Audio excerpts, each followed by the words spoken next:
La siguiente plática es a cargo de Jesús Turcio y va a hablar de topos de funciones unilaterales. Thank you.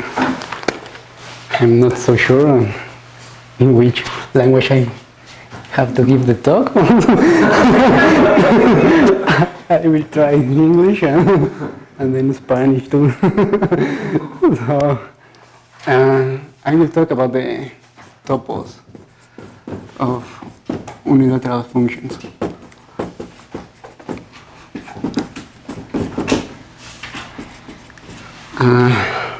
And this started with, again, ideas of Lawyer. And then Johnston.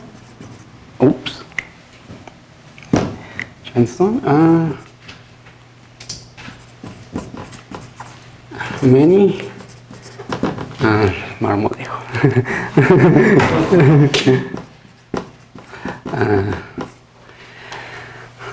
Well, the story begins with Lawyer. He is a physicist too. He wanted to make a better formulation of a space in order to solve the fundamental problems of dynamics, for example. In order to do that, he constructed a topos with a monoid. So he take M, the monoid.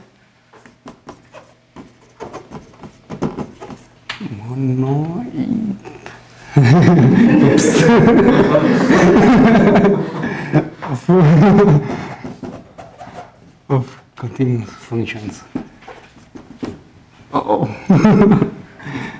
It's hard. I understand. Continuous functions I will from the interval to the interval. No, well, this is of course the unit interval. No?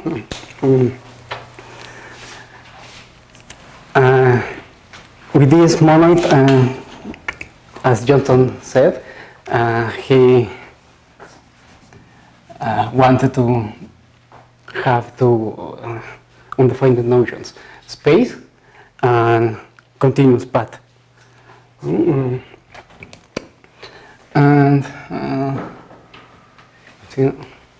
And he wanted that this set of functions from E to like this, f continuous, for every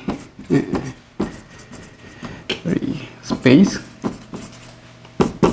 He takes this and observe that this is a M set. X is an M set. So he takes the monoid as a category with one object and arrows, and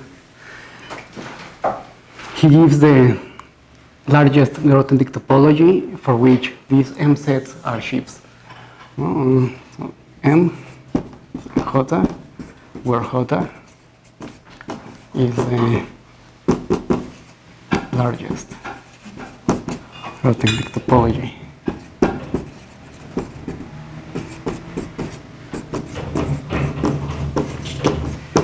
For which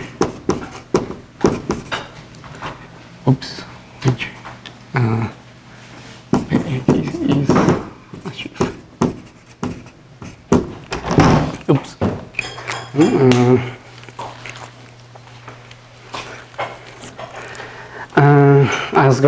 As Johnston pointed out in his article on topological topos, this topos has some problems. The problem that Johnston points out in this article is that Isbell showed that something that must be a covering is not a covering. For example, this so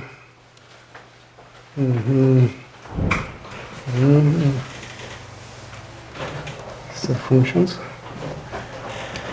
The first function is includes the interval in the first part of the interval and the other in the second part of the interval. Well, medio? Not sure, no? Well, it divides the interval in two, and the first one is here and the second one is this. It's easier like this.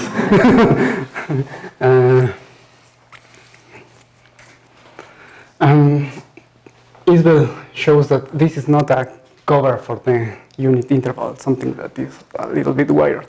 So with these ideas, Johnston modifies the Levier topos and construct the topological topos.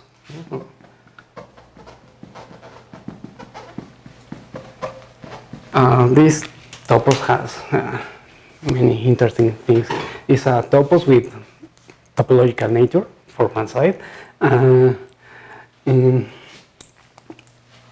the other side, it makes that all of this work like a little bit better. So in this article on a topological topos, he also said that one of the problems of the Levier topos is that he is trying to cover something that is locally compact with non-locally compact spaces. So this led Johnston to the idea that he has to modify the category. So he takes as objects of a new category the one point topological space and the compactification of one point of the natural numbers, think as a discrete space. It's enough to take the second object, but it's easier to take the first one too. In this article, he made a lot of interesting things. Well, when one takes preshifts, this is the space. This is something like proofs of convergent sequences in the space, but only think as proofs, not actual convergent sequences. For example, if the space is not Hausdorff, is not an actual convergent sequence, but a proof of a convergent sequence.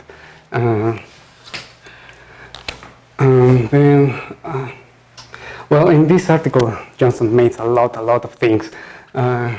He notes that the real numbers of the topological topos are the real numbers, the actual real numbers. I don't know how to, the real numbers. Numbers of the Johnston topological topos are the actual real numbers. He gives a nice description of the subobject classifier. Subobject.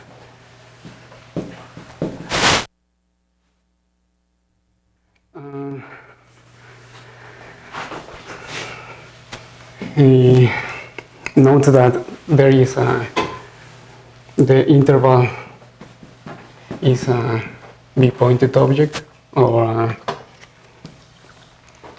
a total order with extreme points.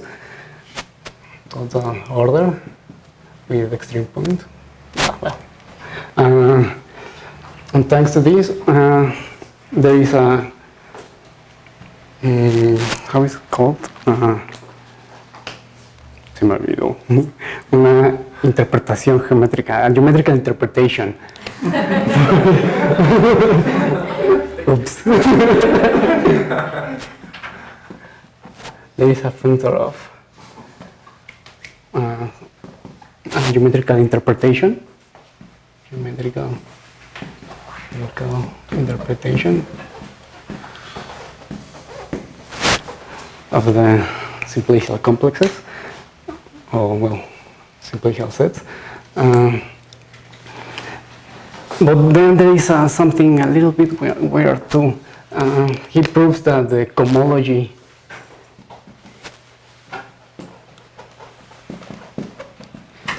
of the interval is not trivial.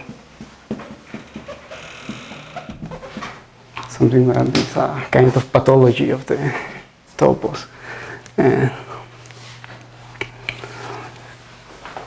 In the process, he considered something discrete again, and he lost the philosophy of Lobir that taking continuous path in order to give a nice description of dynamical processes or something like that. I'm not so sure.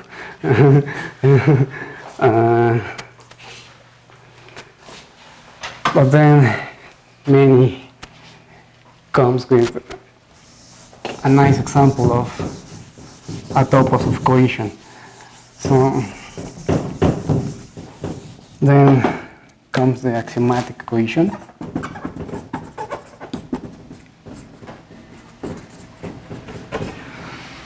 That Alejo talked about a little while.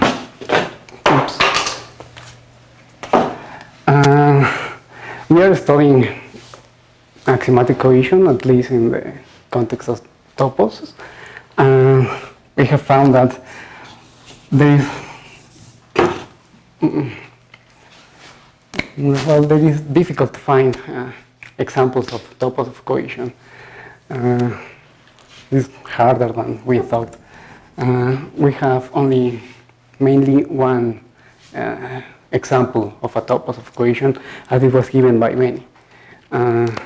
This topos is more or less following the same ideas of Lobir and Johnston, a little bit closer to Lobir. So what many does is restricting the morphisms of the. He's not going to consider all the continuous functions, but linear functions, for example, or polynomial functions, and then do that piecewise. So he started. So he considered a category whose objects are objects of C are closed intervals and arrows. An arrow is a piecewise linear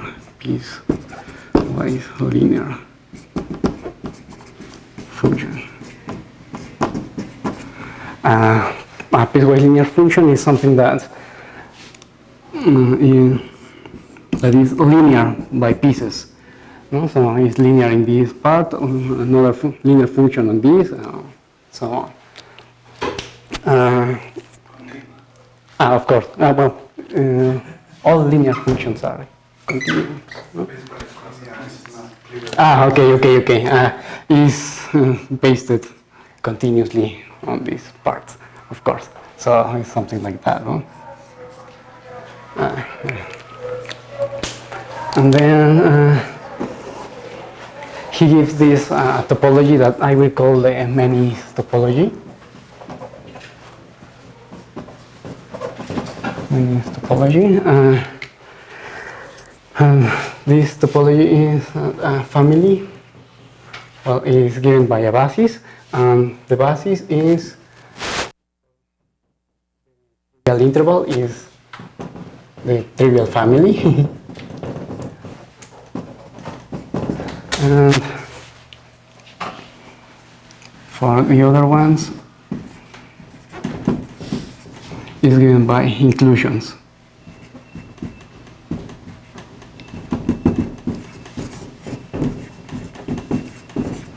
Where we have something like this. Okay. This is the interval, and this is. Well, I will give a better description to this.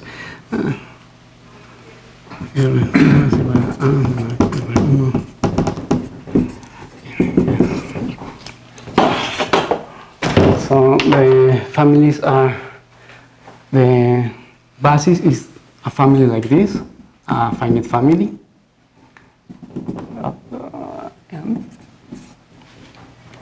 And then also our finite families of inclusions.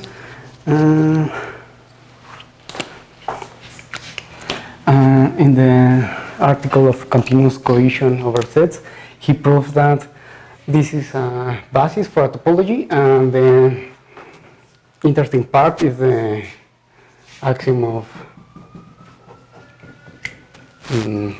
the stability axiom.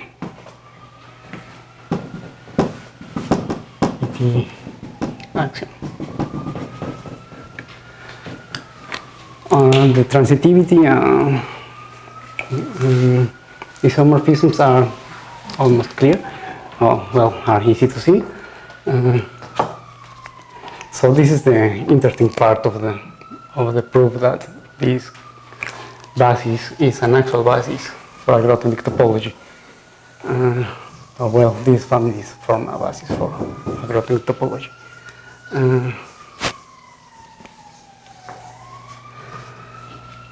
In the proof of the stability axioms, he shows that, he mentioned that a family function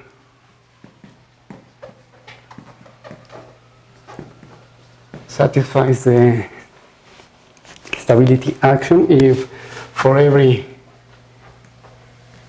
covering in here there is a covering in here such that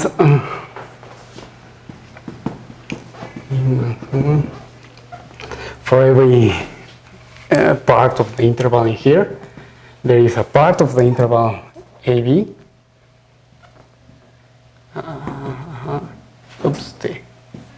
AB such that this is commutative.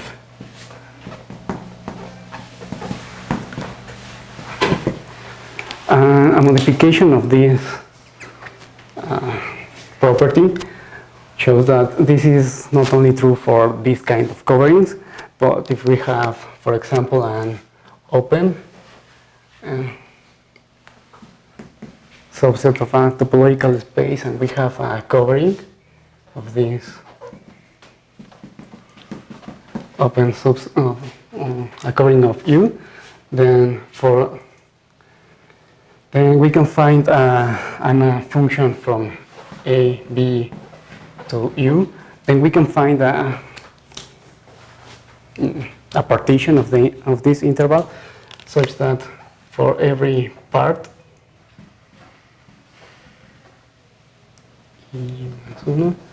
there is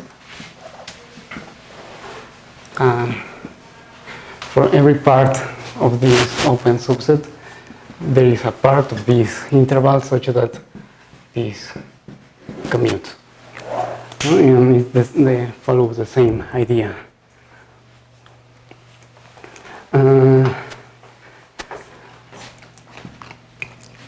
This is technically the only topos we know that satisfy the continuity axiom. The other ones are a slight modification to this. For example, many ask for the biggest monoid of continuous function such that this is, with this topology, gives an example of cohesive topos. And this is the part of where Marmolejo tell me, well, this is the part of our work with Marmolejo.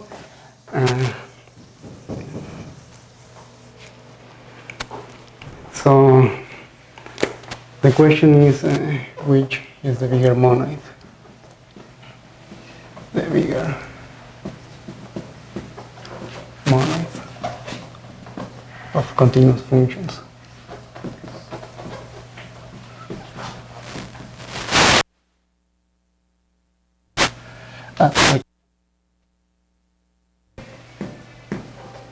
the associated topos of chiefs.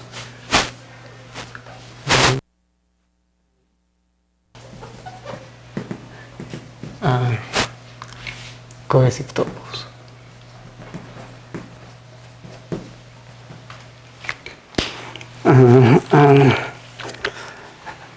And the key was the stability axiom, because the other two are easy.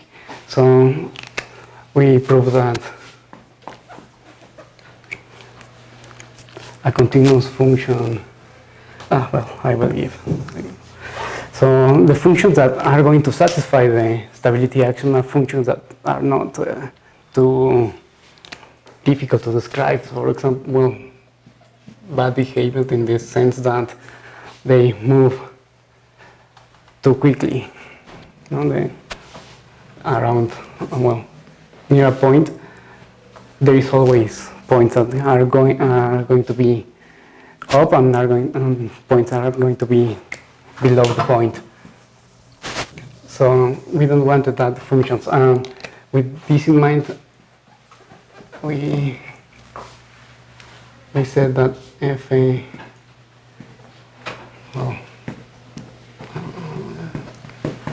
is a continuous function is unilateral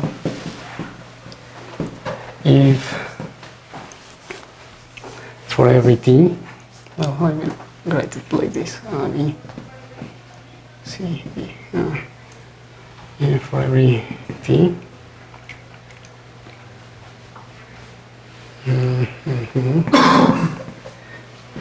exists an epsilon such that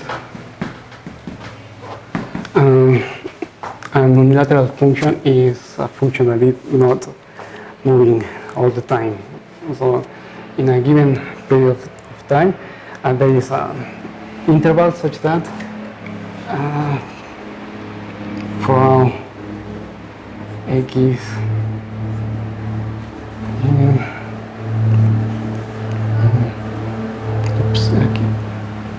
okay.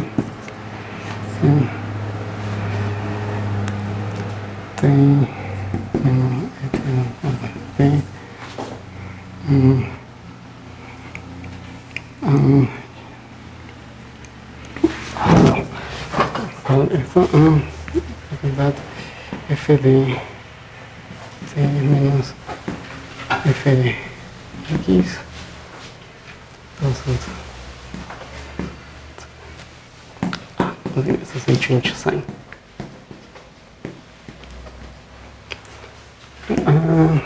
Also for every x in t plus epsilon. Like this. So a function is unilateral if for every point in the domain there is a neighborhood in which the function is well behaved in this sense. So all the function is above one point, or all the function is below this point. And we prove that a function satisfies the stability axiom if only if is unilateral. So this is the key lemma, technical lemma.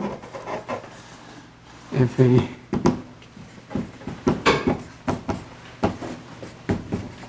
satisfy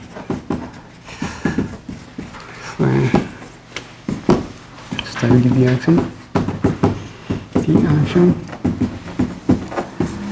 if is unilateral.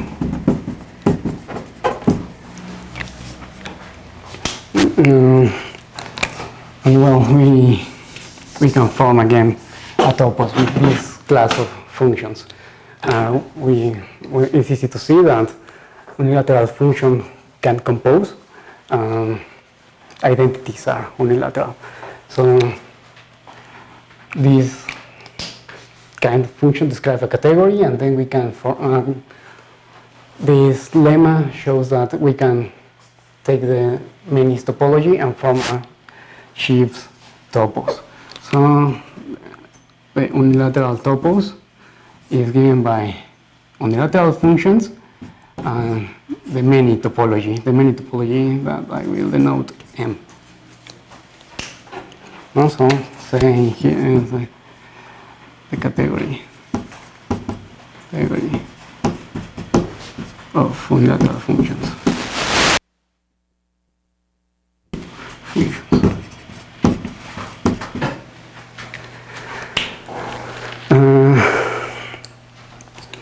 And well, with these topos is a kind of combination of the first two ideas with the help of many. So one of the things that Justin remarks in his article is that the topological topos has a nice collection of objects and a nice topology, so he can describe objects in an easy way. So this is why he can describe the subobject classifier, the object of real numbers, more objects. So these topos has more or less the same nature in this sense. There is an easy way to describe objects in these topos, in the topos of sheaves. The functions, sorry, it should be sheaves of this. There is an easy way to describe the objects of these topos. In this case, the real numbers are again the actual real numbers. The subobject classifier is given easily by a description of closed sheaves.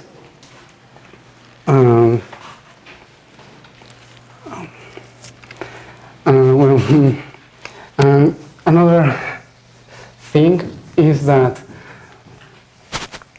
the Levir topos and the topological topos has a common problem in terms of axiomatic cohesions. That is, both of them are not essential. So the canonical morphism to sets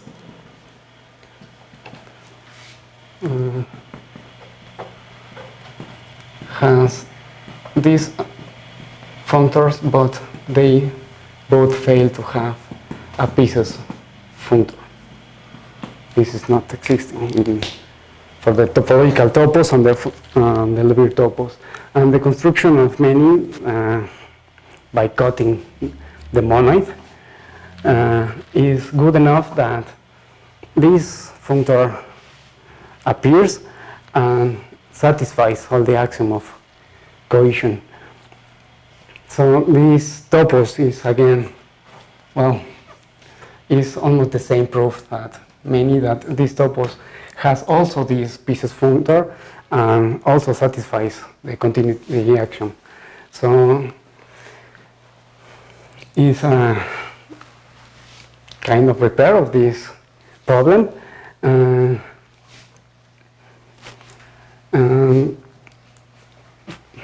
Following the ideas of Johnson, has an easy description of the objects in the topos.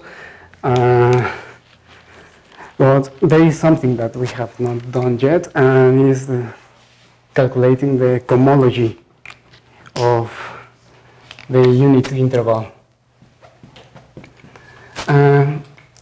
This is, again, this interval is a total order in these topos and has a string point, so there is a geometrical interpretation of the simplicial sets to these topos again. So it has the topological nature that the topological topos has, but follows the philosophy of Levir in terms that we have something like continuous movements in the spaces that lies in here. But as I said, we don't know what is the cohomology. Oops, what is the cohomology? Oops, of the unit interval. It's a question that we don't know yet. I don't know, this is more or less what, the ideas of the unilateral topos. So the idea is follows the ideas of Johnston to construct an topos with topological nature, but without abandoning the Lobir philosophy, in order to be able to construct something that satisfies cohesion, and maybe talk about something about physics with it. I'm not so sure about this part. No? And this is done by this kind of functions, unilateral functions. The unilateral functions are also piecewise. In the article of Many, the continuous cohesion over sets, he started with linear functions and polynomial functions. Then he had the piecewise condition to prove that the topology is subcanonical. With unilateral functions, the unilateral functions are trivially piecewise. So the topology is again subcanonical in our case. And this is more or less some of the properties that I want to talk about this. So I don't know. Anything the speaker?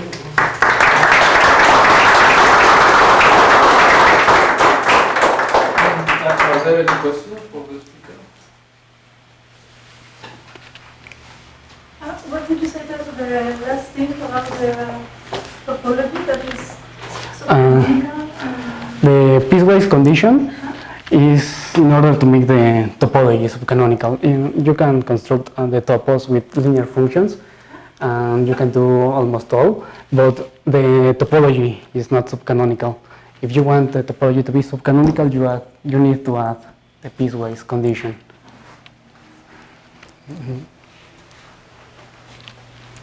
Any more questions? We should take the speaker again.